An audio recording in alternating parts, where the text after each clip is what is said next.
Hi, I'm Eric Bowling in for Bill O'Reilly. Thanks for watching us tonight. Let's get straight to our top story. The stunning political and economic fallout from Britain's vote to leave the European Union. Bill O'Reilly sounded off with his thoughts on the big vote just last week. David Craddock, Birmingham, England. Bill, what is your view? Should the UK stay or leave the European Union? Having lived in London, I believe you guys should leave the EU. British traditions under assault. And the political fallout being matched by a crushing day in the financial markets. We'll have more on that a little bit later in the program. But joining us now on the phone, Bill O'Reilly. So, Bill, what's this really all about? What's going on?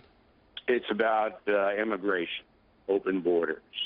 When I made my analysis last week, just answering a letter, I based it on the fact that I lived in London for almost a year. Spent my third year in college in the University of London system. And I've been back quite a number of times since then. And British tradition is very strong. And what has happened over the past 30 years is that the British system has allowed so many people in, and those folks, generally speaking, have not assimilated. So that if you go to parts of London, you're not really in England, you're in Pakistan, or you're in the Middle East, or you're in the West Indies. And everybody knows this. And I think that with the open border EU policy, where anybody can go anywhere at any time, that the English people said, you know what, enough. We're not feeling comfortable with being overwhelmed, and we are feeling under siege. And that's what they voted on. I don't think it was economic. I think it was all about immigration. Mm-hmm. Bill, this has been around for more than 50 years, and this possibility of one or more countries pulling out of the European Union has come up time and time again. Why did it work this time? Why did it happen that they got the vote they needed this time? Some are pointing at President Obama's comments from a couple of months ago. Oh, no, that didn't have anything to do with it. It's terrorism. There's a huge Muslim component in England. They have a Muslim mayor of London, who recently banned subway ads that he didn't like, women in bathing suits. I think that the British people have had it, and they fear terrorism just as the American people fear terrorism. Now, do they brush all Muslims with the terrorist label? No. No. But there's enough. If you go and travel England, as I did in 1970, it was very, very traditional. And now it isn't. And a lot of people over the age of 40 don't like the change. So they say, we don't want to be part of an open border society, so we're going to now have our own country and try to get it back. And you're going to see some of that happen in the USA as well. So, okay, so you're saying it started over there, came over here. What about those that think maybe, the old saying, when America sneezes, the rest of the world catches a cold? Do you think some of the Trump stuff going on here is spreading over there? No, I think just the opposite. I think Trump tapped into the nationalism that has been apparent on the European continent for about 10 years. You look at every country, the fastest growing political parties are the center-right parties, which are saying, we don't want to be overrun by people in North Africa and in the Middle East and in the South Asian area.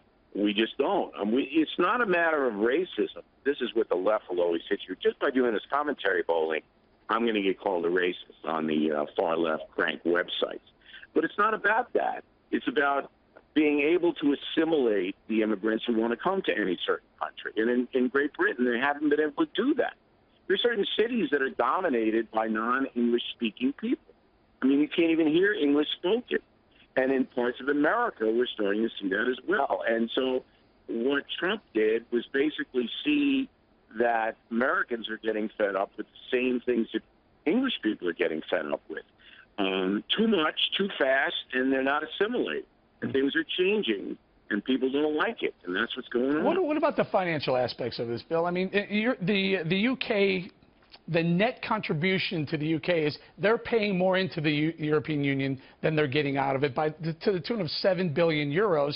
The only one with more net contribution is Germany with 14 billion euros. Meanwhile, there are about 15 countries who are net takers from the system. At some point, you get tired of picking up the tab all the time, don't you? There's that, but I don't really think that that drove the vote. I really think it was an emotional vote against open borders.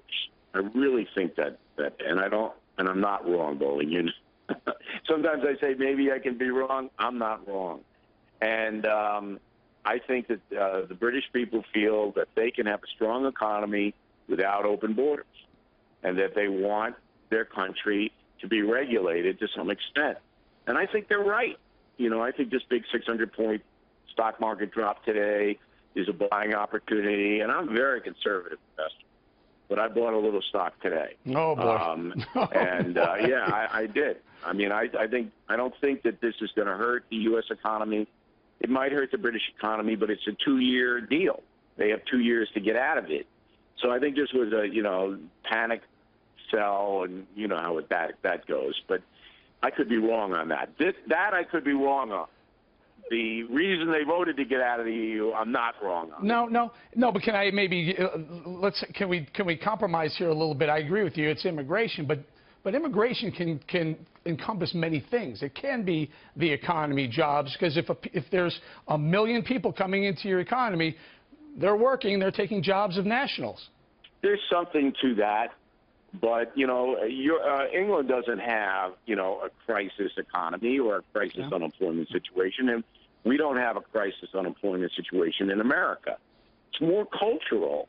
It's more, we don't like all of this change. We don't want open borders. On Monday, I'm going to do the talking points on the fact that we all know, but the left will never say, many people on the left want open borders in the United States. Right. They don't want anybody stopping anyone from coming here. I have to stop it, Bill. Thank you very much for calling. Appreciate that.